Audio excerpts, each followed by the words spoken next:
Hoxe veño falarvos de outras realidades, pero non ao estilo Marvel ou Rick e Morty. Veño falarvos da realidade virtual, a realidade aumentada e a realidade mixta. Probablemente xa coñeces a realidade virtual. Esa experiencia na que te pos un trasto na cabeza e podes somerxerte no mundo virtual. Polo menos a nivel visual.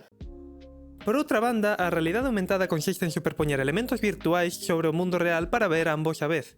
Xusto que fan xogos como Pokémon GO ou estes de móvil que anuncian con caixas de cereais. Da realidade mixta?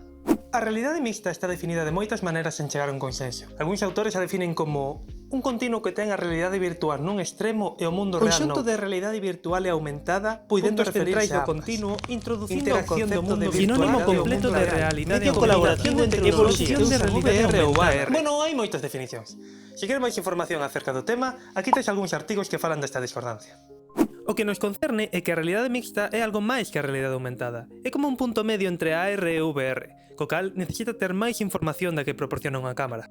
Para isto, os instrumentos de realidade mixta precisan unha maior sensorización.